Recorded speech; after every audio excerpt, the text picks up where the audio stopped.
Olá, gente, tudo bem? Como vocês estão? Boa noite. Sou David Robert Aegos e já estou pronto aqui para mais uma aula, a live, né? E hoje a minha convidada é a doutora Juliana Marque. Ela é psicóloga, é terapeuta e hoje nós vamos falar sobre um tema muito importante, um tema de utilidade pública. É um tema que eu estou vendo muita gente precisando, né, necessitando ardentemente, passando por várias questões, vários problemas pessoais, né, e principalmente agora nessa situação, nessa atual conjuntura que nós estamos vivendo, onde nós estamos passando por uma crise global generalizada. É até redundante falar isso, crise global generalizada, mas para dar uma ênfase maior. E aí o que acontece é isso, as pessoas estão passando por isso, nós estamos passando por isso, né? Em muitos países da Europa, onde já está, as pessoas não podem sair, tem uma restrição para sair de casa, para não poder sair, enfim. E de repente você tem que ficar ali no mesmo ambiente com aquela pessoa, ou com aquelas pessoas, ou com aquele grupo, ou com aquelas ideologias. E aí o atrito vem, né? Porque o que acontece, gente, é que essa coisa, né, de você de repente estar vivendo ali, né, com uma pessoa que você não gosta, que você não quer, ou que tem um atrito com você, ou que tem um problema, né? O que acontece muitas dessas vezes é que antes desse problema que a gente está vivendo, essa atual conjuntura, né? E daqui a pouco a doutora Juliana Marque vai entrar aqui para a gente abordar esse assunto e aprofundar isso aí, falar da importância da terapia e de tudo mais. Antes disso tudo acontecer, dessa atual conjuntura social, né? Esse lockdown, né, global, as pessoas mascaravam o que Freud falava de mecanismo de defesa, né? Mascarava, de repente não dava bem com a tia, não dava bem com o pai, não dava bem com a mãe, não dava bem com o irmão. E mascarava, não, né? Ia lá no almoço, dava um jeito, mascarava, não ia, né? Fazia um mecanismo de defesa, uma jogada, uma malandragenzinha tática. Porém, quando esse problema global veio, né, e alastrou aí, as pessoas tiveram que conviver umas com as outras, não teve jeito, teve que ficar. Você imagina aquele seu tio que você não suporta. É um exemplo, tá, gente? É um exemplo. Você não suporta ele, mas aí, né, você tem, sei lá, 20 anos, durante os 15 anos que você viveu aí, desses 20, 15 anos você enrolou, mas agora, de acordo com o que está acontecendo, você tem que conviver com aquela criatura ali, trancado dentro de casa, você tem que ficar aturando aquela criatura ali, né, e aturando mesmo, essa é a palavra, aturando. E aí o que acontece é que neste momento que você tá ali com aquela criatura, não tem para onde fugir. Você vai para onde? Você vai fazer o quê? Ah, mas eu não quero, eu não posso, eu não vou viver com essa criatura. Mas aí, dentro dessa tua conjuntura, aconteceu isso, tá? De você ter que viver com aquela criatura ali, ter que aturar, e não tinha para onde correr, e não tem para onde correr. Então fiz esse apanhado geral, gente, que é justamente o tema dessa live aqui. É o tema dessa live aula, que é hoje, que é quem precisa de terapia. E aí, daqui a pouco, eu estou esperando a doutora Juliana entrar. A doutora Juliana Marque, que é psicóloga terapeuta, a gente vai abordar, a gente vai dar um apanhado aí geral sobre essa questão da terapia. E eu vejo muito estigma, gente, muito estigma mesmo. Inclusive, vocês sabem que eu estou entrando nessa área, estudando, né, a área da psicologia, a área da psicanálise. E eu já escutei muita gente, inclusive, né, nesse mês, né, que não precisa disso, de terapia. Eu já escutei gente, estudante também de psicologia. Alguns, não todos, mas muitos. Ah, eu não preciso de terapia, eu não preciso disso, eu já sou bem resolvido, né? E é justamente esse tipo de coisa que a gente tem que quebrar sabe, esses tabus, a gente tem que quebrar essas falsas ideias com relação a isso, porque, gente, não é porque você vai precisar de uma terapia, não é porque você vai precisar de ir a um psicólogo que você vai ser taxado como louco, que você é louco, ou que você, cientificamente falando, é psicótico, né? Que é a palavra científica para se referir a pessoas que têm um distúrbio, vamos dizer assim, já viajou na maionese, né? A pessoa já perdeu o contato com a realidade, que classifica aí, né, a psicose, né? Então, não é porque você tem isso que você vai, né, não é porque você vai procurar terapia, você vai procurar um terapeuta, análise, sei lá, não é por causa disso que você vai ser taxado como um maluco, né, gente? Então, o Emerson mandou. Eu tô esperando a doutora Juliana entrar aqui pra gente aprofundar, tá? Mas se eu não sei a conexão dela, como é que tá lá. Eu vou dando introduzindo aqui e vou começando, né? Emerson Rodrigues 932. Ele fala: boa noite, é interessante estudar um pouco ou bastante sobre temperamentos colérico, fleumático, sanguíneo e melancólico. Em pouco tempo de estudo sério surge melhorias de relacionamento, sabe? Eu não tô conseguindo ver o resto da mensagem. Mas ele tá falando. Ah, já tá. Surge melhores. Só não tô conseguindo ver o resto da mensagem aqui. Viu, Emerson? Mas é isso mesmo. Isso aí que o Emerson tá falando basicamente o seguinte: que é importante estudar sobre os comportamentos fleumático, colérico, né? O sanguíneo, melancólico. Que isso é muito importante, gente. É muito importante, principalmente para, de repente, você, né, que não vai à terapia, você não vai à terapia, você não, de repente, você não tem como ir, a gente sabe que está passando por um momento muito difícil financeiramente, e de repente você não tem aquela disponibilidade para ir a uma terapia. Mas, gente, como eu estou estudando psicanálise, a gente sabe que às vezes um amigo terapêutico é melhor, ou às vezes ele é tão bom quanto um terapeuta. Porque um amigo terapêutico, no caso um psicanalista, ele faz você pensar, ele te dá aquelas cutucadas, sabe? E o Emerson cutucou uma coisa importante aí, que é a coisa dos temperamentos. Observa o teu temperamento, observa o temperamento das outras pessoas. Isso já é um meio caminho terapêutico. Porque aí você vai ver como você é, como o outro é. De repente você evita até ficar contrastando e atritando com pessoas que são muito diferentes de você, que não tem defeito nenhum, ela não tem defeito nenhum, ela é diferente de você. E quando, sabe, gente, aquela música do Bezerra da Silva, quando duas fases positivas se encontram, só dá explosão. É uma música do Bezerra da Silva, eu gosto muito. Que é isso mesmo, sabe? Você imagina dois cabeças duras juntos. Jesus, aí vai ser um atrito atrás do outro, uma briga atrás. Pra que isso? Relacionamento é troca, é viver bem, é tentar. Claro que o conflito vai existir sempre, mas isso a gente vai aprofundando, né? E o Emerson falou aqui também se uma pessoa introvertida ou extrovertida ou psíquica. Isso mesmo, Emerson. Tem que saber se a pessoa é introvertida, se é extrovertida, se é psíquica. Tem que saber se ela tem uns grupos, gente, de muito complexo. A doutora Juliana entrou aqui. Peraí que eu vou colocar lá já, viu, gente? Tem um grupinho aí, um grupo muito complexo, vocês têm que ter cuidado, que é o esquizóide e o paranoide. Tá? Não é preconceito. Você tem que ver se a pessoa. O que o Emerson falou aí, se ela é introvertida, extrovertida. Esquizoide. Esquizoide não vai querer ter relações sexuais com parceiro, porque ela é muito introvertida, ela é muito fechada. Aí de repente você é uma pessoa que gosta de amar, gosta de. Aí você vai viver com esquizoide. Vai ser complexo, né? Você vai se sentir rejeitar.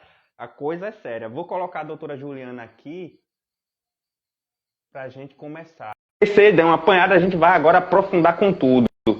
Vamos lá.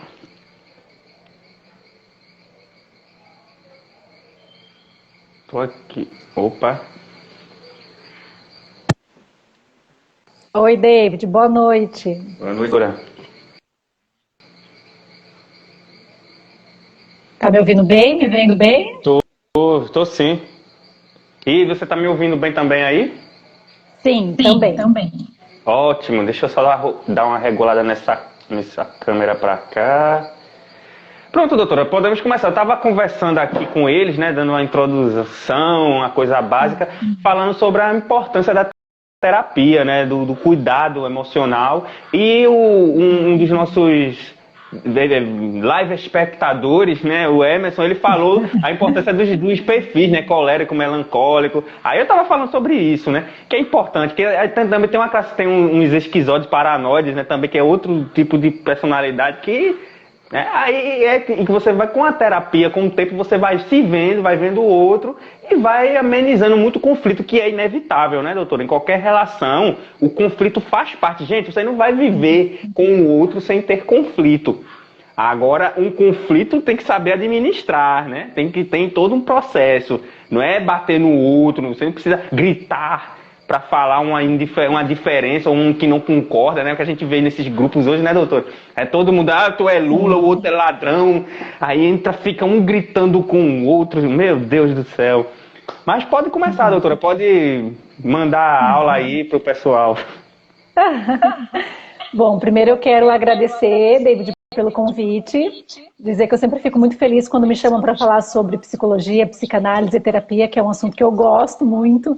E eu acho que acaba sendo um serviço à sociedade a gente poder falar sobre esses assuntos que são tão importantes, que muitas vezes as pessoas têm preconceito, têm estigma, mas eu creio que muitas vezes por desconhecimento, né? Eu acho que algumas pessoas têm até preconceito pela questão do atendimento psicológico, da doença mental, do processo de psicoterapia, por não conhecer os benefícios que a terapia traz ao paciente. Então eu sempre, né, sempre que me convidam, eu sempre aceito com muito orgulho, né? Eu fico muito feliz em poder participar e disseminar aí essas informações para a sociedade que eu acho que são tão preciosas. Eu queria começar me apresentando, né? Para quem não conhece, para quem te segue aqui no Instagram, mas não me conhece. Meu nome é Juliana Marque. Eu sou psicóloga formada pela Universidade Estadual Paulista, aqui do estado de São Paulo. Eu falo aqui do interior, eu sou de Sorocaba. E eu sou psicóloga clínica, sou formada há mais de 10 anos, atuo há mais de 10 anos na área da psicologia, já atuei na área da psicologia social, da psicologia escolar, da psicologia organizacional, e hoje me dedico exclusivamente à psicologia clínica e faço atendimentos online. Então atendo pessoas de todo o Brasil e até pessoas fora do Brasil, em psicologia psicanalítica, né? A minha teoria de abordagem é a psicanálise, e faço esse trabalho aí de psicologia clínica com todas as pessoas que estiverem interessadas. Hoje eu atendo adolescentes a partir de 12 anos, adultos e idosos. Então, eu acho que esse é um espaço para a gente poder conversar. A gente pensou em alguns temas, né, para a gente poder conversar. E eu gostaria eu vou começar falando, aí você vai fazendo as perguntas para que a gente possa ir conversando, tá? Mas eu gostaria de explicar para as pessoas que estão nos vendo aqui ao vivo ou que vão nos ver depois, né? Porque a live vai ficar salva. Sim, horário de trabalho, né? O pessoal tá largando, aí às vezes não tem tempo para entrar, mas depois vai ficar gravado aqui. Aí o pessoal vai entrar, vai ver, né? Isso, eu vou salvar depois nos meus destaques também, quem não puder. E para quem não sabe, eu tenho uma bebê pequena, por isso que a gente fez nesse horário, né, David? Porque aqui eu tenho que conciliar o trabalho, a maternidade. Então foi o horário disponível, mas que bom que a gente pode salvar para que as pessoas tenham acesso depois, né? Claro, claro. Bom, então eu gostaria de explicar, né, para quem está nos vendo, o que é a terapia, o que um psicólogo faz, como é que funciona o trabalho de um psicólogo clínico. Então, o processo de psicoterapia é um tratamento de saúde mental, assim como nós fazemos tratamentos para qualquer tipo de doença física que nós temos. Então, por exemplo, eu tenho uma enxaqueca, eu preciso fazer um tratamento, eu preciso ir ao médico, eu preciso fazer exames, eu preciso tomar medicação, eu preciso retornar no médico para ver qual é o efeito desse tratamento. Então, nós temos aí um prazo para que a gente possa cuidar dessa doença que é a enxaqueca, por exemplo, como qualquer outra doença. Quando a gente fala da terapia, é um tratamento sem um prazo determinado, mas que vai tratar de doenças ou de sintomas, né? Eu não gosto muito de usar a palavra doença, mas de sintomas emocionais. Então, por exemplo, eu me sinto deprimido, eu me sinto ansioso, eu não tenho motivação para viver, eu tenho muito conflito nas minhas relações, eu não consigo me decidir na minha vida profissional, eu tenho demandas da área financeira. Enfim, qualquer situação que me traga sofrimento já é um ponto importante para que eu possa trabalhar em psicoterapia. E aí, como é que acontece esse processo, né? Geralmente, nós temos as sessões uma vez por semana, o paciente vai até o consultório ou agora com a pandemia, né, faz as sessões online. Então, nós nos encontramos com o paciente uma vez por semana, durante o período de 50 minutos a 1 hora, que é mais ou menos o tempo que dura a sessão, para a gente falar sobre o que o paciente quiser. A demanda quem traz é o paciente. E aí, o que acontece nesse processo, né? Qual é o efeito da terapia na vida da pessoa? Aqueles conflitos que acontecem, eles têm uma causa inconsciente. E aí, se é inconsciente, a gente não tem acesso e a gente não pode escolher mudar a direção da nossa vida. Quando a gente está no processo terapêutico, o psicólogo nos ajuda a trazer essas questões para a consciência. quando estamos conscientes, nós temos o poder de decisão. Então eu posso mudar o meu comportamento a partir da consciência que eu tenho da origem dele. Então é justamente esse o pulo do gato, né? É exatamente esse o trabalho do psicólogo, auxiliar, ser um facilitador para o paciente adquirir essa consciência e poder tomar escolhas mais assertivas aí ao longo da vida e diminuir o sofrimento mental, que no final das contas é o grande objetivo do processo psicoterapêutico, é diminuir o sofrimento mental desse paciente. O ressignificar, né, doutora? Ressignificar suas emoções, ressignificar tudo, né? Isso é que é o importante. Porque o gatilho vai vir, né? Você tá lá com um gatilho de abuso. Né? O cara tá com um gatilho de abuso, então se ela não ressignificar, o inconsciente vai sempre atrair por aquele tipo de abusador, né? A mulher que gosta de um abusivo.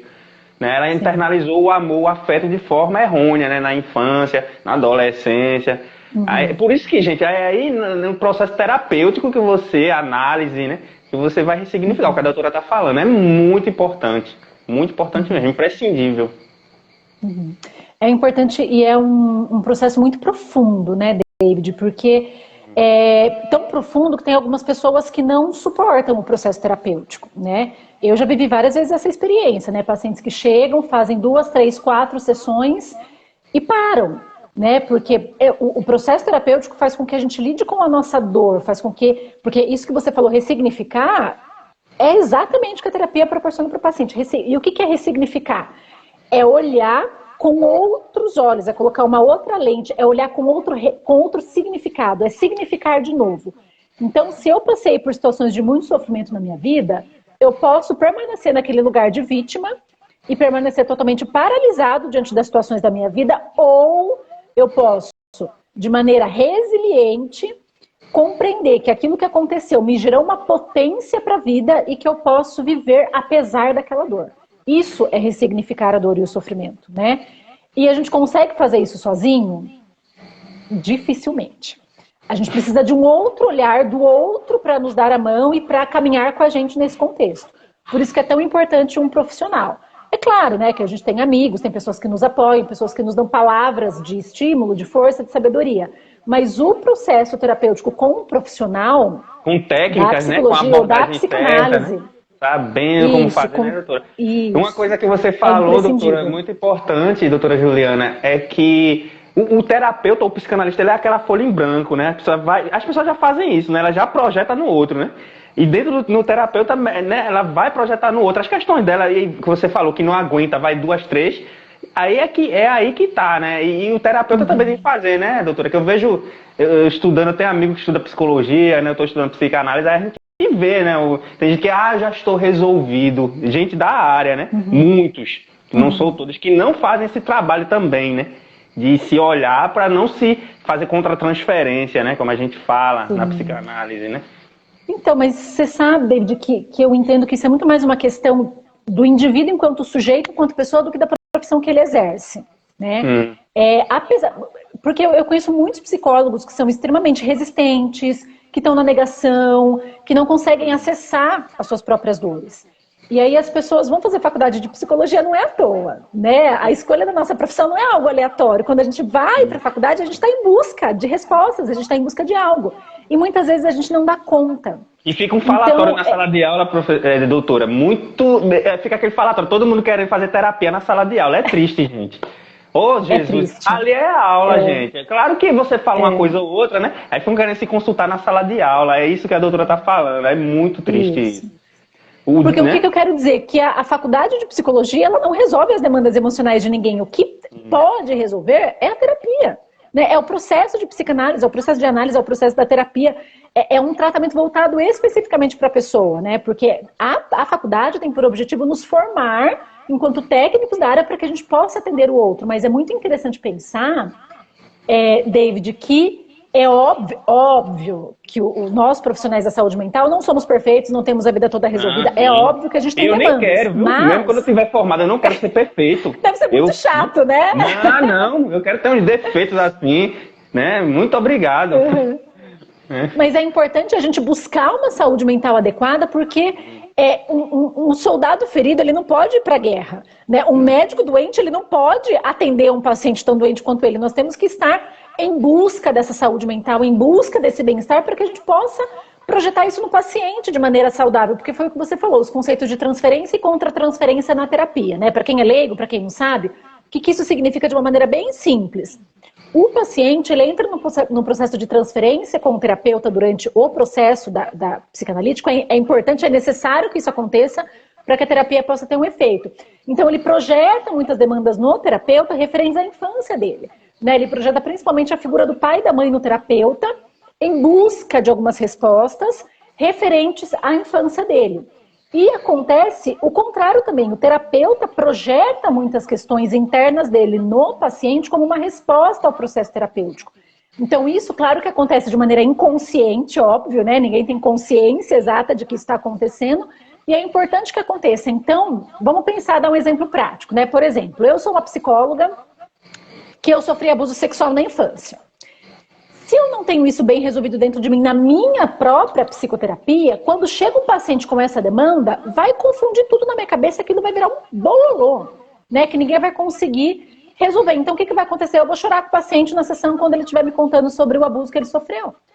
Isso não é saudável e nem adequado. Né? Eu tinha um amigo que ele estava fazendo terapia, ele disse que ficava conversando com o terapeuta. Eu disse a ele não, porque eu disse a ele que se ele não estivesse sentindo raiva, que é natural do processo, né? Sentir raiva do terapeuta, claro, se incomodar, claro, que ele vai botar toda a lata de lixo ali pra fora, né? Não é pejorativamente, né, doutora? Porque vai abrir ali as coisas que ele não colhou, aí o cara tava lá conversando com o terapeuta e não tava tendo aquela resposta. Aí eu falei pra ele que, né?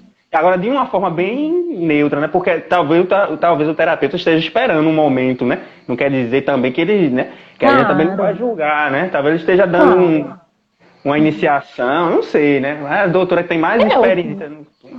O trabalho no setting terapêutico ele é muito individual e depende de várias coisas, né? Do perfil, do psicólogo, da linha teórica que ele segue, enfim, né? Do quanto o paciente suporta, porque tem paciente que não suporta ouvir tudo num certo momento. A gente tem que ir a conta-gotas, né? Tem paciente que já suporta, tem paciente que não dá conta dessa demanda. Tem uns que nem são analisáveis, né, doutora? Tem uns que não conseguem ser abordados pela psicanálise, aí tem que mandar para psicoterapia, né? É isso que também as pessoas estão entendendo.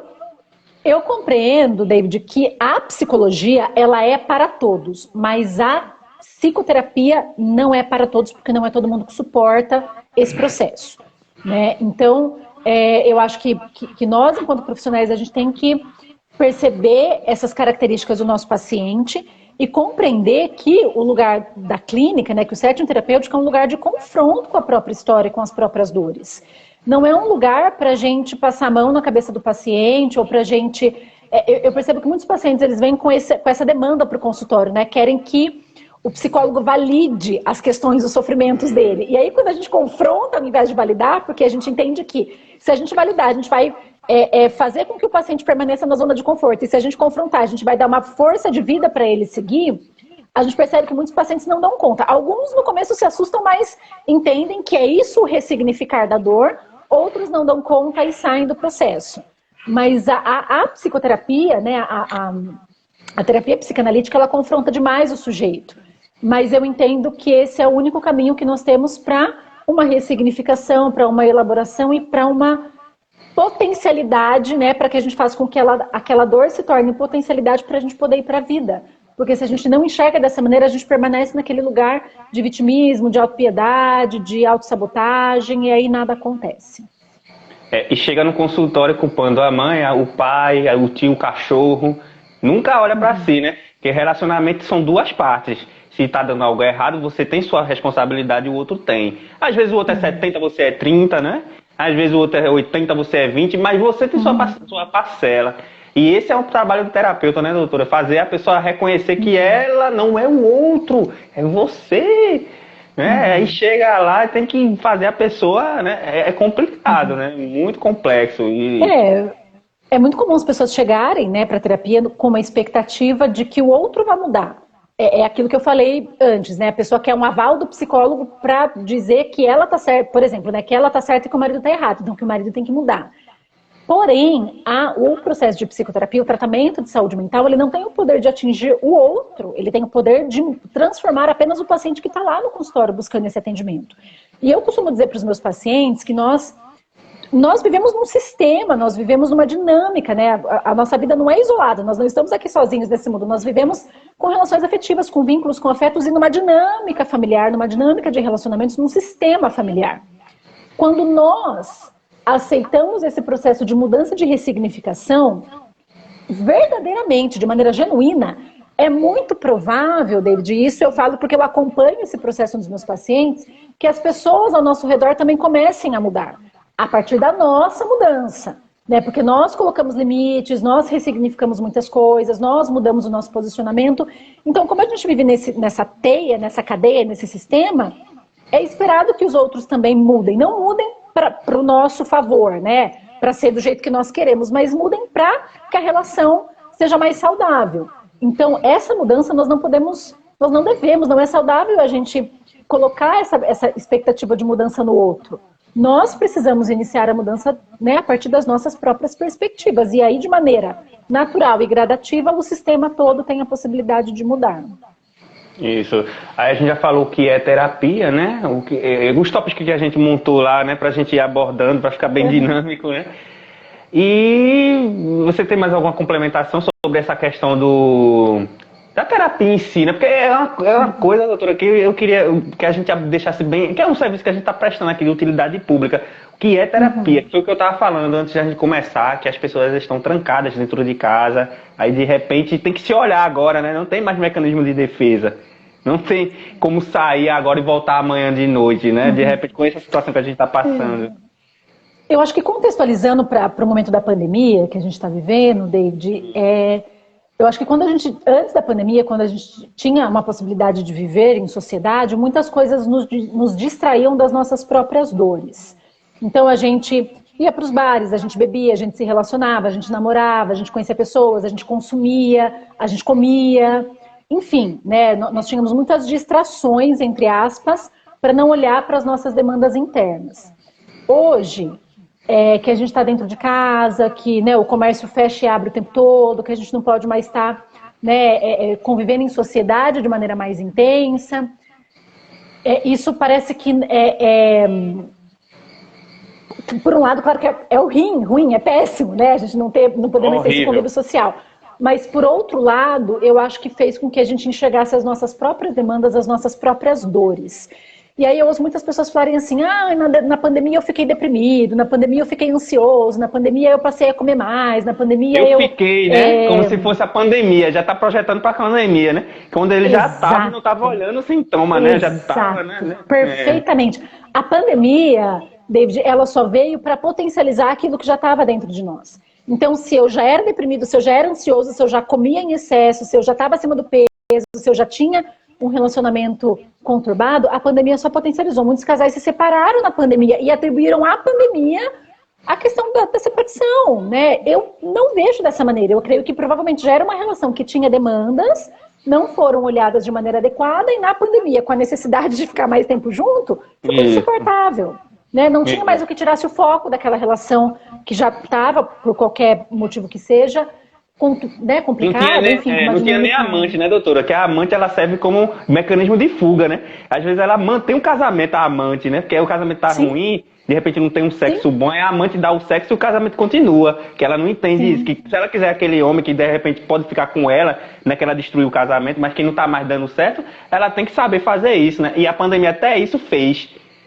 Muitos que acabou até a mãe, é uma coisa interessante. Mas a culpa é da pandemia. Tem que culpar alguma coisa, né? Menos se olhar, né? Se olhar, não se olha. Muitos não se olham, né? Doutora. E outra coisa então, também... Pode falar. Eu, nessa pandemia, eu comecei a estudar muito, eu já estava estudando outros idiomas, já falo outros. Foi bom para mim. E também tive que entrar em contato com outras coisas, pontos cegos meus, que eu não estava vendo. Foi bom. Mas se não fosse essa questão de estar estudando psicanálise, né, que eu comecei, e se eu não tivesse um trabalho de terapia que eu faço desde o exército, eu acho que eu teria pirado também, viu? Tem gente que nem bota a cara na janela, porque ficou com um transtorno obsessivo compulsivo do ar. Isso é muito sério, gente, é muito triste. Eu fico vendo, a gente quer ajudar, mas a gente às vezes não pode, né? Não tem como chegar na pessoa, às vezes não dá, a pessoa tá naquele processo de viajam na maionese, gente que nem aperta mais a mão, não faz nem um soquinho. Às vezes eu encontro um amigo, a gente faz um soquinho, nem isso ele faz. Ele não quer nem tocar no outro. Virou uma paranoia coletiva, sabe? Uma histeria. Então, mas provavelmente, David, a pessoa já tinha essas questões internas não resolvidas e aí potencializou tudo com a pandemia, né? Seria muito importante, interessante e saudável que essas pessoas que estão com medo de viver, eu também conheço muita gente assim, né? As pessoas têm medo de viver, né? Tem medo de, como você falou, de repente abrir a janela, de sair para tomar um solzinho. É claro que a gente está falando de fazer tudo com muita responsabilidade, né? Nós reconhecemos eu não tô falando aqui toda a sair, tragédia que é essa pandemia. A gente tem que tomar cuidado. Eu tô falando que já está exagerando, né? Claro. E isso está potencializando, é o ponto que eu queria falar, potencializando as questões, as demandas, né, psicológicas da pessoa que ela já tinha. Isso vai piorar, né, com essa questão, né, que seria importante até procurar a terapia, a análise e fazer, né, trabalhar isso, né, doutora? Claro. E aí eu acho que tem uma outra coisa importante também que você falou, me fez pensar, David. Eu acho que tem as demandas individuais, né, de cada sujeito, que tem se potencializado aí, mas a gente também pode falar de um inconsciente coletivo, porque a gente está vivendo numa sociedade que está completamente rachada, né? Então, de um lado, né, as pessoas que estão nesse negacionismo em relação à doença, que dissipam fake news, que não acreditam, né, no poder destruidor desse vírus, e por outro lado pessoas que estão adoecidas de medo, né, a respeito desse vírus, enfim, de tudo que pode ocasionar. Então é claro que a gente vive, né, eu não sei, eu acho que nós, né, que somos dessa geração, talvez o momento mais desafiador, né, da geração que nós nascemos, e por isso que o trabalho da psicoterapia nesse contexto é importante para que as pessoas consigam viver de uma maneira mais equilibrada. Não é para ter um medo de não sair de casa, nem para viver num negacionismo como se nada tivesse acontecendo, mas viver de uma maneira churrasco na praia. O pessoal pega a caminhonete e fala, meu Deus, vai fazer churrasco na praia. Quanto mais vocês fazem isso, mais o governo fecha. Porque muitos, né, doutora, a verdade, muitos que estão ali no poder são narcisistas, são psicopatas, são pessoas abusivas. E eles estão adorando, isso é uma festa para certos tipos de governantes, fechar tudo. Sabe, fecha tudo e bota a culpa em vocês. Vamos continuando. E aí a demanda vai piorando. Quando na verdade, se a gente tivesse um pouco mais de cuidado, que a gente não vai também se expor, né? Porque o vírus está aí, né, gente? Tem também uma demanda aí real. E outra é aquela coisa que o Bernel, sobrinho do Solid, falou, né? Da psicologia do consentimento, né? Que faz muito pânico, gera muito pânico, quando na verdade também não é tão grave assim. E às vezes é uma coisa complexa, como eu vejo, eu fico só analisando, eu analiso os dois lados, doutora. Analiso que a pandemia é séria, a gente tem que tomar cuidado, mas também analiso muita gente fazendo pânico, jogando no inconsciente coletivo das pessoas pânico e os outros entrando, né, que é a demanda que já tinha, né, do passado. Então, mas tudo isso é consequência do quê, David? De um país, né, que é o Brasil, que não acredita na importância, não investe em saúde mental. As pessoas estão todas adoecidas, na sua maioria as pessoas estão adoecidas emocionalmente com tudo isso que está acontecendo. Então por que as pessoas acreditam em fake news? Por que as pessoas, né, têm muitas vezes comportamentos tão distorcidos em relação a isso que está acontecendo? Falta de saúde mental. As pessoas não têm acesso criança, né, doutora? a isso. Que é o paizinho ainda para salvar, né, o paternalismo. Porque os políticos se aproveitam disso, ele vem da imagem do pai, né, e da mãe, isso que você está falando. Criança, né, mente de criança, tá parada no narcisismo primário ainda, né? Aquela coisa esperando Salvador, infelizmente. Né? E aí, se a gente for pensar por esse caminho, David, para os governantes, é adequado que as pessoas não tenham acesso à saúde mental, porque a partir do momento que as pessoas tiverem acesso a tratamento de saúde mental e tiverem essa consciência, elas deixam de viver dessa maneira imatura emocionalmente, deixam de depender de uma figura de autoridade para conduzir as suas decisões.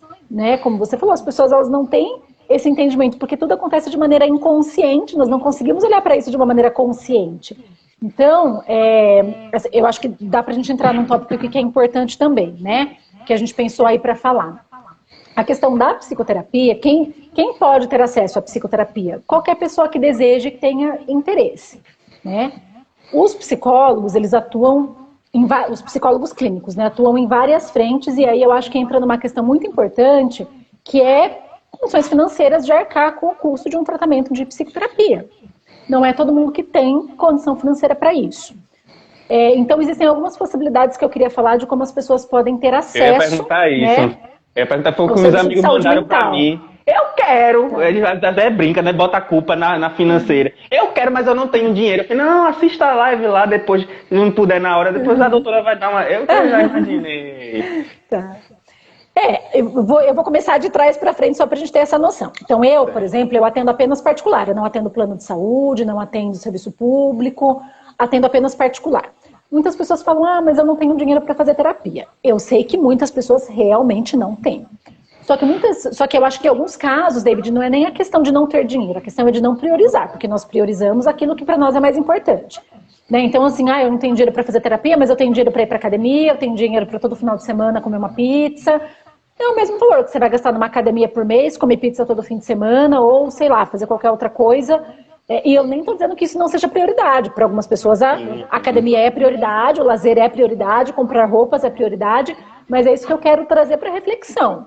Né? O que é prioridade para mim? Se cuidar da minha saúde mental for prioridade, eu vou conseguir organizar os meus gastos para poder investir nisso, nesse tratamento. Então, primeiro passo. Segundo passo, as pessoas que têm plano de saúde também têm acesso ao profissional do plano de saúde, através, né, do convênio, então não pagam, mas por isso já pagam o plano de saúde e têm acesso a esse profissional sem precisar pagar a mais pelas sessões de terapia.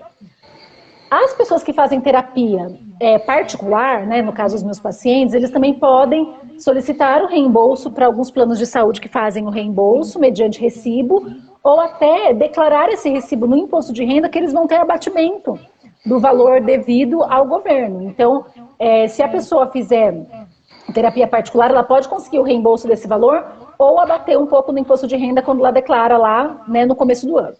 Então, são algumas possibilidades. Agora, a pessoa falou assim, Juliana, eu não tenho dinheiro para psicoterapia mesmo, eu não tenho plano de saúde, como é que eu faço? Eu dependo do serviço público de saúde, eu dependo do SUS para ter acesso a serviço de saúde, como é que eu faço?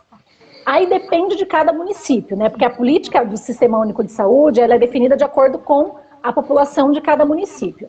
Mas nós temos sim, o SUS ele garante atendimento em saúde mental de forma totalmente gratuita a todos os usuários. Não existe pessoas que tenham direito e pessoas que não tenham direito. O SUS ele é acesso universal a qualquer cidadão brasileiro.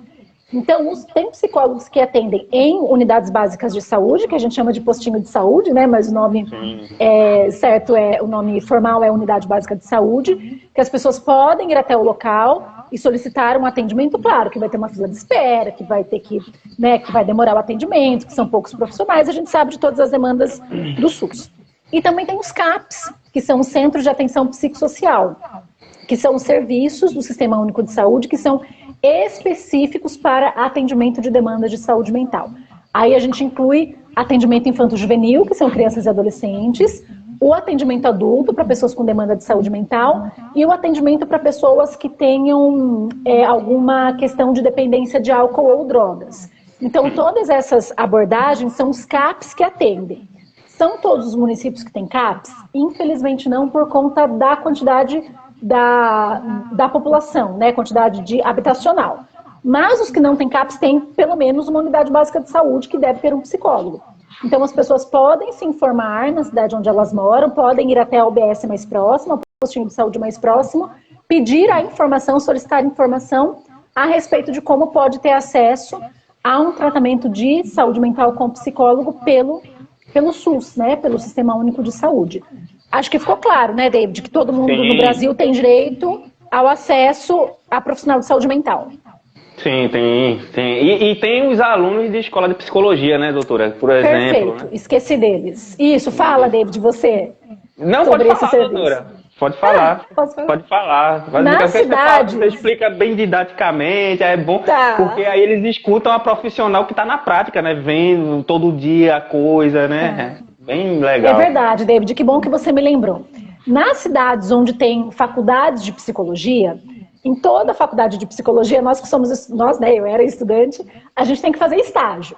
Então, toda a faculdade de psicologia tem uma clínica escola, que é uma clínica onde os estudantes de psicologia atendem de maneira gratuita a população. Aí as pessoas vão falar assim, mas é estudante, não sabe ainda. Quando a gente vai nos hospitais, nós muitas vezes somos atendidos por médicos que estão fazendo a residência, que ainda não se formaram e estão aprendendo, né? Estudantes. Então, E aí é super importante que esses estudantes de qualquer área, medicina, fisioterapia, terapia ocupacional, fonoaudiologia, qualquer área da saúde, enfermagem, é importante que a gente, enquanto estudante, tenha acesso a esse serviço para aprender na prática. E aí esse estudante ele vai estar sendo supervisionado por um professor já formado, que geralmente é até um professor com mestrado e doutorado. Então as pessoas podem e devem procurar, né? Então assim, na minha cidade tem uma faculdade de psicologia. Liga na faculdade e pergunta como que você pode ter acesso ao trabalho dos alunos de psicologia para receber o atendimento de saúde mental, o atendimento de terapia de maneira totalmente gratuita. As faculdades não cobram absolutamente nada por esse serviço. É mais uma opção para quem mora em cidade um pouco maior, né? Porque a gente sabe que as cidades pequenas não têm, né? Muitas delas não têm faculdade, não têm universidade e tem que ter o curso de psicologia. Então acaba sendo mais uma opção de acesso ao serviço de qualidade e gratuito para as pessoas que têm interesse em fazer terapia. Isso. E de repente também, né, doutora, tem outra opção que eu lembrei agora, tem essa da clínica escola de psicologia e ONGs, né? Muitas ONGs disponibilizam o psicólogo. Eu trabalhei numa ONG, eu dava aula de inglês lá, eu dava aula de inglês e aula de espanhol, era na comunidade carente. E lá tinha um psicólogo, uma vez por semana. E lá foi o que me interessei também para estudar essa área. Porque eu achava muito interessante como ele chegava, conversava com os meninos, eu pedia conselho a ele, como é que eu ia abordar aquelas criaturas. 14, 15 anos, que é dono do mundo, né? Que adolescente, ele é dono do mundo, ele sabe de tudo, né? E eu tinha que ensiná-lo. Aí isso melhorou muito minha abordagem, porque eu via que ele só queria só se afirmar, né? Tá querendo só ver sua identidade, ele não queria, enfim... é muito interessante. Procure uma ONG também, gente. De repente tem uma ONG aí na sua cidade, né? Que tem um psicólogo lá. Igreja. Eu tinha um professor de psicanálise que ele dava consultoria em igreja também. Ele fazia esse trabalho nas igrejas. Às vezes lá na igreja tem um psicólogo lá que ele pode. Você pode até dar essa ideia para ele. Já precisa dar uma consultoria. Ele não é obrigado, viu, gente? Não vai infernizar a vida do psicólogo lá, não. Pede uma dica, de repente ele quer, né, fazer isso, às vezes dá. A doutora Juliana não iria ter tempo, no caso, que ela está muito ocupada, né? Só no consultório. Mas existem muitos trabalhos voluntários, David. Eu até vou dar um exemplo de um trabalho voluntário que você falou, eu lembrei aqui que eu participo. Na cidade de São Paulo, eu não vou dar muitos nomes assim para não expor, tá? Mas na cidade de São Paulo existe um projeto que acolhe mulheres que são vítimas de violência doméstica. É uma ONG que tem profissionais parceiros, tem advogados e tem psicólogos parceiros que atendem essas mulheres de maneira gratuita. Eu, por exemplo, sou uma profissional que sou parceira dessa ONG, atendo algumas mulheres nessa situação de maneira gratuita. Então, tem algumas situações específicas em que essas ONGs, né, então, por exemplo, essa ONG atua especificamente com esse público, as mulheres que sofrem violência doméstica, né, relações abusivas. Se essas pessoas estão numa situação específica, podem procurar ONGs. E a partir dessas ONGs podem ser feitos convênios com profissionais que aceitem atender de maneira gratuita. E eu, David, de verdade, assim, eu penso que nós que somos profissionais, eu penso que a gente teve o privilégio de fazer um curso superior, né? Eu, por exemplo, sou formada numa universidade pública que é paga, mantida com o dinheiro do Estado, dos impostos das pessoas. Então, eu entendo que eu fui privilegiada por poder estudar numa universidade pública, né? E eu acho que nós temos como... Tem uma conquista também, né, doutora? Não foi dado. Porque a gente fala, não, eu passei, claro. Não, foi uma conquista, né? Um mérito, né? Foi suado. Agora, e também um privilégio de poder suar. Vamos dizer assim, um privilégio de poder suar lá, né? Porque não foi dado, não foi caiu do céu, né? E é um privilégio, né, David? Nós temos aqui no Brasil faculdades públicas que são tão boas, né, custeadas pelo governo, com profissionais de excelência em termos de pesquisa, em termos de ensino. Então, essa é a minha opinião, tá? Na minha opinião, eu acho que nós temos um dever moral de devolver para a sociedade aquilo que ela nos proporcionou, que é a nossa formação. Né? Então, uma das maneiras de devolver é o trabalho voluntário. Né? Então, os americanos pensam muito assim. Os norte-americanos. Né? A gente... Eles devolver para a sociedade, né? Devolve aquilo que ela nos deu. Então, assim, até nós que somos, por exemplo, né, como você falou, hoje eu não teria disponibilidade de tempo de ir numa ONG trabalhar de maneira voluntária. Por exemplo, eu já fiz isso. Hoje eu não consigo, porque a gente está no meio de uma pandemia, eu tenho uma bebê pequena, eu tive que reorganizar toda a minha agenda, né, para conseguir trabalhar, então hoje eu não teria essa disponibilidade. Mas a disponibilidade que eu tenho, eu separo alguns horários lá na minha agenda para atender de maneira voluntária Já essas está mulheres fazendo que isso buscam aqui, doutora. atendimento. Isso aqui, ó. Isso também. aqui, ela já está prestando Essas lives são, terapia. né, Isso aqui é uma uma prestação de terapia, serviço. gente. A gente não está aqui batendo papo. Isso aqui é uma terapia. Ela tá dando. O que ela falou aí é uma terapia. É o que você paga. Claro que ela não está entrando na questão individual. Ela está dando uma coisa mais coletiva. Mas é uma terapia. A gente tá, tipo, virou um set aqui, né? Terapêutico. Porque aí a pessoa vai se olhar algumas questões, né? Vai ver, tô precisando, e não sei o quê. Daí dá aquele choquezinho, né? Aí a pessoa vai cair em si, né, doutora?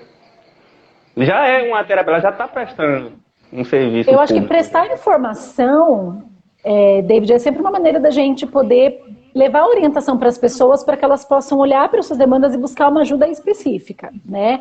Então, eu acho que o objetivo é que as pessoas tenham acesso à informação, saibam onde procurar ajuda, saibam como fazer para ter acesso a esse serviço, né? Que, como eu falei, se a pessoa não tem condição financeira de pagar por um profissional, o Sistema Único de Saúde garante acesso à saúde mental de qualquer cidadão brasileiro. É um direito que nós temos, não é nenhum favor que o Estado nos faz, é um direito. E aí eu também incentivo, né, os profissionais, os que já são profissionais, que tiveram o privilégio, mesmo quem fez faculdade particular, né? Eu acho que nós somos muito privilegiados por ter acesso a um nível superior. A gente pode devolver isso para a sociedade de maneira a fazer um trabalho voluntário que se adeque também às nossas, como eu falei, à nossa realidade, né? Hoje a minha disponibilidade de tempo é pequena, mas mesmo nesse pouco tempo, eu busco devolver para a sociedade um pouco daquilo que ela me deu. Então, fica aí o convite também para que os meus colegas aí profissionais possam oferecer esse tempinho também para ajudar as pessoas que precisam do acesso a esse tratamento. Doutora, a gente tem uns 12 minutos ainda, né, de aula. A doutora vai dar aula e terapia ao mesmo tempo aqui. E tem uns comentários aqui de alguns... Tá, tem que fez uma ver. pergunta. Vamos ver aqui. Teve um que perguntou alguma coisa aqui. Teve um live espectador. Tem um aqui dizendo que lhe adora. Um fã seu aqui. Ah, é? Deixa eu ver. Fez uma pergunta sobre depressão. Tá, eu não tenho acesso aos comentários, David. Daí você lê o nome da pessoa e lê a pergunta pra gente poder responder, tá bom? Por favor. Tá. Deixa eu puxar aqui, gente, que vai subindo tudo aqui.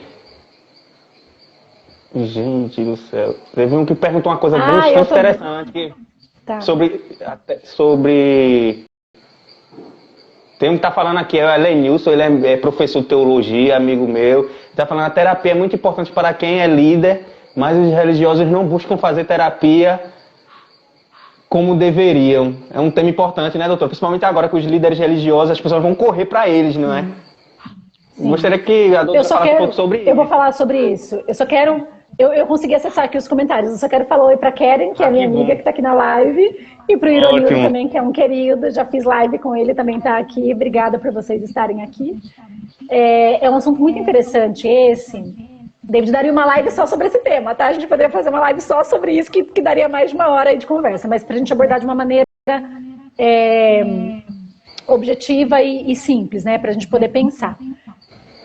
A gente está vivendo um momento em que as pessoas têm se pegado muito à espiritualidade para conseguir dar conta de tudo isso que está acontecendo. E a própria psicologia entende que a espiritualidade é um lado do ser humano, né? Como é que eu posso expressar assim em palavras? É algo da vida do ser humano que deve ser contemplado e exercido. E quando eu falo espiritualidade, não é religião. Espiritualidade é aquilo que nós acreditamos, a nossa filosofia de vida, pode estar ligado a uma religião ou não. Nesse momento, isso tem crescido no Brasil, porque as pessoas realmente têm se tocado com a questão da morte, da doença, das limitações, das impossibilidades diante do que o vírus está fazendo. Como diria Heidegger, da finitude, né? A finitude, a pessoa se conscientiza da finitude, né? Que vai acabar. E pode não ser legal, né? Vai ficar aqui para sempre. Isso. A gente não vai ficar aqui para sempre, né? Então as pessoas estão com medo de morrer e estão com medo que o outro morra. E aí elas têm, né, se apegado muito à religião, e aí nesse contexto os líderes religiosos têm um papel importantíssimo. Mas eu entendo que seria muito importante que essas pessoas que estão em cargos de liderança também tivessem um respaldo emocional de um profissional da psicologia, né, num processo terapêutico. Por quê? Essas pessoas são vistas como referência E toda aquela demanda emocional, né, das pessoas que procuram por esses líderes são jogadas em cima dele. Se a gente não tiver uma habilidade técnica mesmo, né, para conseguir separar aquilo que é do outro, aquilo que é meu, o que eu faço com aquilo? Como eu dei o exemplo antes, né? Por exemplo, uma pessoa vai lá, chega para um padre, para um pastor ou para qualquer líder religioso e fala que, sei lá, que está sofrendo violência doméstica do marido em casa. E ele é um homem que viu a mãe sofrer violência doméstica na infância dele. Olha como é que fica a cabeça da pessoa, né? E aí vai juntar essa questão com as demandas religiosas, né? Pensando, por exemplo, em doutrinas aí, né, de qualquer religião que seja. O cara pega o livro de Levítico, que é do Pentateuco, o livro de Levítico, eu tenho uma formação em teologia, aí começa a exortar lá, né? Aí a gente começa a dar surto lá e misturando as demandas dele, a gente tá adulterando, professor. Às vezes tá fazendo, sei lá, tendo um caso extraconjugal e começa a pregar só de adultério no púlpito, sabe? Ele fica se projetando no... Gente, ele também tá passando por esse processo, né, de análise. São todas demandas de saúde mental, demandas que nós temos que ter muita coragem para olhar, né, David? Esse processo de projeção, que a gente está falando aqui desde o começo da live, da gente projetar no outro, é algo que a gente tem que olhar para dentro de nós. Então, na minha opinião, de novo, né, eu vou falar, eu acho que todas as pessoas que ocupam cargos de liderança, seja num contexto religioso, seja numa empresa... Sim, né, a gente deu o exemplo de religioso, né? Não é falando mal de religião, não. Como a doutora falou, isso é intrínseco do ser humano, buscar algo maior, criar uma conexão, né, com algo maior, porque a gente precisa disso. Saudável psiquicamente, né? A psicologia contempla a espiritualidade do indivíduo como algo que deve ser praticado, que deve ser exercido.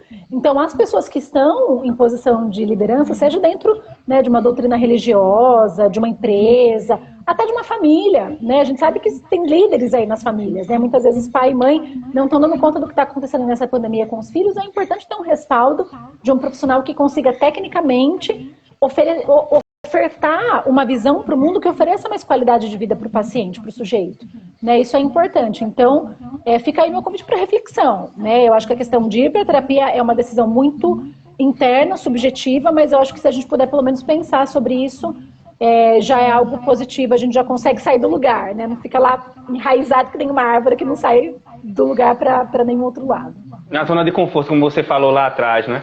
Porque a família, como você falou, é a primeira unidade terapêutica, né, doutora? É dali que vai, né, sair tudo, né? E aí fica um jogando para o outro, né? A família joga para a escola diz que é a família.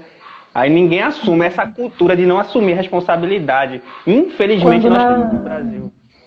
Quando, na verdade, somos todos responsáveis, porque, como eu falei, nós vivemos num sistema, numa rede, está tudo interligado. A gente não está aqui sozinho flutuando no mundo. Todos nós estamos, todas as nossas relações estão interligadas. Então, a responsabilidade é de todo mundo. É de todo mundo. Doutora, tem mais pessoas fazendo. Se você conseguir acessar, eu não consegui. Para tentar responder a todo mundo que está vendo, aí teve um que fez uma pergunta sobre depressão. O Marcelo, meu amigo, também está aqui. O Pedro também está aqui. Que legal, gente. Obrigada por vocês estarem aqui. Deixa eu ver. A Aline, minha amiga, também está aqui. Ai, gente, que legal essas mensagens. É que a gente fica falando e não vai vendo aqui os comentários, né, David? Mas deixa eu ver se tem alguma pergunta específica. Alguém tinha perguntado aqui em cima, não sei se eu vou conseguir subir, mas eu li. A Vivi, minha amiga, também está aqui. Teve uma pessoa que perguntou sobre depressão. Eu acho que eu não vou conseguir ver quem é, mas vamos falar rapidamente sobre isso, né? No tempo que a gente tem aqui. Que tem a ver com terapia, né? Que é dentro do contexto, né, gente? A gente tá falando de um tema aqui, terapia, aí a pessoa vem perguntar, por exemplo, sobre, sei lá, psicose. Aí, se não tiver muito a ver com o tema, foge do tema, que a gente tem que ter o superego, né, doutora? A gente tem que dar o exemplo, né? A gente não vai aqui falar de praia, fugir. Aí já tá todo mundo psíquico. E a gente fica lá reforçando, piora, né, a coisa, né? Mas assim, só tô falando pro pessoal, mas eu acho que a depressão, ela tem muito a ver, porque é uma demanda muito grande que chega na clínica. Primeiro que assim, David, hoje em dia, eu acho que até por uma influência cultural, da mídia, né, de tudo que a gente ouve o tempo todo, a gente tem, eu falo isso pela minha prática, tá? Eu não tô falando isso de achismo, tô falando pela minha prática. A maior parte dos pacientes chegam na clínica já com o diagnóstico que eles mesmos deram. Então eles chegam assim, eu quero fazer terapia porque eu tenho depressão. Né? Olhou lá na internet. Eu quero fazer terapia porque eu tenho crise de pânico. Eu quero fazer terapia porque eu tenho crise de ansiedade. E aí eu falo, quem te deu esse diagnóstico? Como assim quem me deu esse diagnóstico? Ninguém, né? Então, primeiro ponto. Essas doenças mentais, elas são coisas sérias que têm que ser diagnosticadas por um profissional da área de saúde mental, um psiquiatra ou um psicólogo. Então, tudo bem, a pessoa tem sintomas de depressão, a pessoa tem sintomas de ansiedade, vamos pensar um pouco em relação a isso. Primeiro, eu acho que é desmistificar um pouco essa questão do autodiagnóstico, ou da pessoa, de repente, ter um sintoma da doença e já se caracterizar ou como... do heterodiagnóstico, né, professor? Né, doutora? Que o outro que dá, né? Tu é maluco pra terapia, eu vou chegar lá se achando maluco. Isso é muito perigoso, né? A gente tem que tomar muito cuidado. Mas assim, se eu me sinto deprimido, né? A pergunta da pessoa, pelo que eu vi aqui, foi bem genérica, né? Pediu para falar sobre a depressão. Se eu me sinto deprimido, é claro que eu tenho indicação para procurar um profissional da saúde mental, para procurar um psicólogo, né? Então eu posso procurar esse psicólogo e falar quais são os meus sintomas. Aí o psicólogo ele vai ter um olhar sobre um todo. Vamos entender o contexto de vida dessa pessoa, vamos entender o momento que ele está vivendo agora, vamos entender quando começaram esses sintomas, que momento da vida do sujeito ele estava passando para aqueles sintomas terem começado, há quanto tempo isso perdura, né? Tem alguma situação específica que esses sintomas são mais evidentes, mais profundos. São situações que apenas uma pessoa que tem a formação técnica consegue acolher do paciente. Então é muito importante, né, a gente buscar esse atendimento e não se focar tanto, assim, essa questão do diagnóstico é interessante. A gente não tem que ter como foco o diagnóstico, a gente tem que ter como foco a diminuição do sofrimento do paciente. Eu sempre falo isso, tem pacientes que chegam muito ansiosos pelo diagnóstico. Eu quero saber o que eu tenho. E eu busco sempre acolher aquele paciente e dizer, a gente pode chegar num diagnóstico num determinado momento da terapia, mas isso não é o mais importante. O mais importante é acolher o sofrimento do paciente, dar, né, proporcionar a ele ferramentas para que ele possa elaborar aquele sofrimento e, consequentemente, ele ter uma melhor qualidade de vida. É isso que é o mais importante da terapia. Não é o diagnóstico, não é saber, né, ir lá no DSM-4 ou no CID-10, né, que são os catálogos que a gente tem de doença, e falar, seu diagnóstico é o F36, acho que é a depressão. Não é o mais porque importante. Agora eu tenho transtorno de personalidade paranoide, né, eu tenho esquizoide, sou esquizoide, né, isso não é o mais importante. Né? O mais importante é o acolhimento. E às vezes nem é o certo, né, doutora? Eles acertam, doutora, quando você falou aí que eles chegam dizendo que já são isso, que já tem. Eles acertam o diagnóstico? Então, geralmente chega realmente com alguns sintomas daquele diagnóstico, mas se a gente for avaliar a questão toda, geralmente não é. Até porque os sintomas eles se interligam, né? Às vezes é um sintoma de outra doença que não tem nada a ver, né? Eu vou te falar uma coisa, para nós que somos profissionais é muito difícil chegar num diagnóstico, imagina para o paciente, né? Porque tem, às vezes, um sintoma ou a intensidade de um sintoma que difere do outro que vai fechar o diagnóstico. E às vezes é temporário, né? Foi só ali naquela situação, né? Aí a pessoa acha que agora eu sou assim para sempre, né? Gente, exato. Né? É muito difícil para nós. Então, e como eu disse, não é o mais importante. O mais importante é acolher a demanda de sofrimento daquele sujeito e mostrar para ele que é possível, através de ferramentas aí, mudar, né? E ter uma qualidade de vida melhor. Muito importante isso que você falou. Muito importante. Não é importante... porque tem até uma frase também, eu estava estudando num livro de... Eu estava lendo alguma coisa de psicanálise, falou que autópsias elas servem para coisas mortas. A gente tem que lidar com as coisas vivas, né? Aí tem gente que quer fazer autópsia, quer dissecar tudo. Principalmente nessa sociedade da informação, né? As pessoas querem saber tudo, querem pesquisar tudo, querem olhar tudo, querem dar diagnóstico em tudo, o outro é isso, o outro é aquilo. Aí sai distribuindo, né? E a psicanálise principalmente, né, doutora? Que não trabalha com rótulo, né? Eu estava fazendo uma live com a psicanalista, recentemente ela falou isso, né? E que não trabalha com rótulo, doutora Flávia Bessoni, muito bom. A gente não trabalha com rótulo, achei lindo. Você chega lá, você é só uma pessoa que está sentindo dor, sabe? É isso que vai ser na terapia, ninguém vai te julgar, né? Que tem gente que não vai também, doutora, com medo de receber, de confirmar o diagnóstico que ela botou na cabeça, né? Ela já botou que é meio maluquinha na mente dela, né? Ela tem medo de ir lá e realmente ter o aval, né? Exatamente, o ambiente da terapia não é um ambiente que vai dizer se o paciente está certo ou errado, até porque, David, questões de certo ou errado são completamente subjetivas, né? A gente fala se uma coisa é certa ou errada quando a gente olha só por um ângulo. Quando o paciente chega, não chega apenas uma pessoa, chega uma história de vida, chegam dores, chegam sofrimentos, chegam relações, chegam dinâmicas familiares. Então, a gente não pode recortar esse paciente naquele momento de vida que ele está vivendo e dar um diagnóstico em cima daquilo. A gente tem que contemplar tudo que já aconteceu na vida dele. E aí, por isso que o processo terapêutico, ele é algo que não é tão rápido. É necessário um tempo para a gente compreender, acolher a história de vida do paciente. Não são três sessões, né, doutora? A gente vai para 4 sessões e quer resolver a vida, né? Não é então, assim. Eu entendo, David, que o paciente que chega em sofrimento, é óbvio que ele quer o mais rápido possível, né, entre aspas, se aliviar daquele sofrimento. Então eu entendo e eu acolho quando o paciente chega e diz quando é que eu vou melhorar. Eu entendo essa perspectiva do paciente, mas a gente, com muito cuidado, com muito carinho, com muito respeito pela história do paciente, tem que mostrar para ele que é um processo e que nós, inclusive, não temos nem como determinar um tempo para que isso aconteça, porque depende de inúmeros fatores. Até mas o mais importante, né, é que ele vai... Até para perfilar uma... Desculpa ter te interrompido, mas só te dizer que até para perfilar uma pessoa, para perfilar, que é uma coisa que se usa muito em psicologia jurídica, forense, e leva leva-se meses para perfilar alguém. Não é chegar assim, sabe? Você que lê o DSM-5, 4, 3 e quer dar o diagnóstico das pessoas. Não é assim, gente. É complicado. Né? O ser humano é muito complexo e eu entendo que quanto mais vieses aí a gente conseguir analisar daquele sujeito que está lá disposto, né, a fazer esse olhar introspectivo, mais a gente vai poder acolhê-lo e ajudá-lo. Doutora 7-3, o papo é muito bom, fluiu que eu nem senti. E muita coisa para abordar, muita coisa. De repente a gente vai fazer outra, viu? Outra aula dessa. Vai procurar na sua agenda, né? A gente vai procurar. Vamos ligar para o presidente do Panamá, dos Estados Unidos, para ver qual que a senhora vai estar livre de novo, para a gente fazer. Outra Imagina, live. Fique tranquilo, aqui a gente coordena maternidade, com casa, com trabalho e tá tudo certo. Eu sempre consigo um horarinho aí na minha agenda. Muito obrigado pela sua aula. Gente, ponham em prática. E se a pessoa quiser, de repente, procurar a doutora para, de repente, fazer o processo de análise, de terapia, doutora, como é que a pessoa faz? Como então, pode entrar Não, pode entrar em contato comigo através do meu Instagram. Se você puder depois me marcar quando você for publicar a live, David, é @Juliana fala Juliana Marchi, mas é Juliana Marchi. É Marchi? Eu tô muito no italiano. Aí eu tava no Marchi. Gente, mas falando o nome da doutora. Não, mas é Marchi. É Marchi mesmo. Escreve Marchi, mas fala Marchi. Ah, tá. Pronúncia italiana, né? Aí eu tô tudo pela pronúncia. Isso. No meu Instagram tem os meus contatos, então pode me mandar um direct via Instagram, pode me mandar um WhatsApp, tem o número lá logo no meu perfil, embaixo do meu nome tem o número do meu WhatsApp.